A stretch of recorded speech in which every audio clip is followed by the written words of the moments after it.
Good evening, everyone.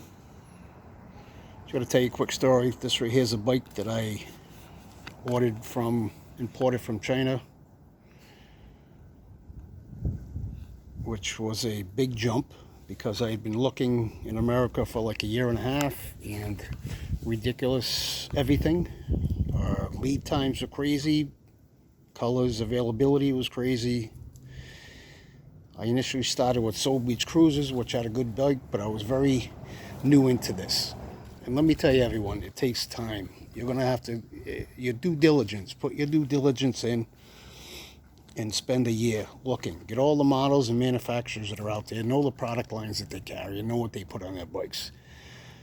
Like between SRAM and Shimano, they have 15 different levels of quality. So you've got to know that going in, so you know what you're buying. If you don't know that, in the end, not a good thing. So this bike right here, I wanted a mountain bike. I waited for Saunders. They couldn't get their crap together, so to speak, because they only had 3 colors, no information, nothing. They strung everybody through the mud.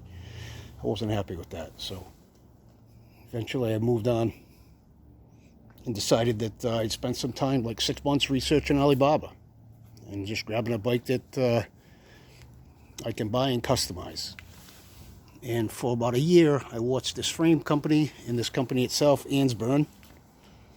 So this particular model right here is the Ansbern Boost. They have a Boost and a Boost Pro. Difference being is the Boost Pro has optional 29 inch or 26 by 4 inch. And 26 by 4s were not an option for me. Had to be 27.5s, but they're the only company that consistently advertise the same product availability on their bikes. So I watched for months, did research with hundreds of other companies through Alibaba and across the world. And eventually I decided May 21st, I was done searching. A waste of aggravation and time, but product and knowledge, and it was all entertaining for me and enjoying. All right, so anyway, it's full mountain, 18.5 inch frame. It is powered by the Bafang Ultra M620 with its Ultra computer system. You have options for drivetrain. I have SRAM NX. It comes automatic with Dior at a certain price point, but Dior was not readily available, so I upgraded to SRAM NX 11. I believe this is a 1142 on the rear cassette, and I believe the front is a 42 teeth. I could be a 46, I'm not quite sure. But this bike came from the factory with Fox RockShox, Recon Silver RL in the front. I had the option of RockShox Yari, but not available at the time because of products availability at that particular time. But upgrades, I recommend all the upgrades. Take them all because they're so expensive at that level. Upgraded the 4-piston Tektros E725s. They come with 203 rotors front and rear, which I love. Beautiful. Great stopping power. My preference would be Magor MT5s or 7s, but not in this bike.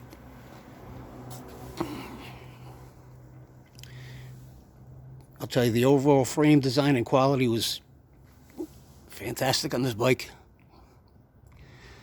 A beautiful monster right there, Bafang. Just a beautiful piece. I added some extras. I added a cell phone holder, which when I research anything, I research the heck out of it. So for me, these are the best products available quality-wise based on all the amount of reviews that they've gotten. The rear views, I definitely suggest rear view mirrors if you're going to do any kind of commuting. And once I realized I got this bike, I would be doing a lot more commuting than I anticipated. So my recommendation is definitely rear views, or at least one left side. You should have both. I updated the seat. The seat was the original was a racy seat, very narrow, too much for my bony ass. What else? I'm going to do upgrades on pedals. I'll do that next. If I do any upgrade, it might be on the forks, but everything's e-bike friendly and it's seamless. Like I said, the only RockShox Recon Silver RLs, but not a bad product at all. Maxxis high rollers, 27.5/3.0s, much more agile than the 4.0 wheel and tire package, in my concern, in my thoughts. So it's all preference. But a lot of stuff out there, man. Everybody keep your eyes open. You're going to make sure you do your due diligence and make sure that you know the companies that you're going to buy from. The battery operation in this is a 52 volt, which once again, the upgrade is so minimal. I advise you go with the 52 with 17.5 amp hour. It is amazing. Get a little more kick out of it. It's incredible. It took 4.5 months, ordered it May 21st. I believe I got it September 8th. 4.5 months, let me tell you, well worth it, because people waiting for rock stars for over a year. FLX bikes, same thing. They were dragging people through the mud. They waited for a year for your baby maker. Ridiculous. So I went and sought them out, found them, wound up being a reputable company. Just gave me an amazing bike. I'm just so satisfied. Keep in mind, people, they're buying off-the-shelf components. Every manufacturer, they're all using the same components. Just a matter of what levels they're on of quality. That's the biggest thing. It's a big misconception. The company out there, they don't make the whole company.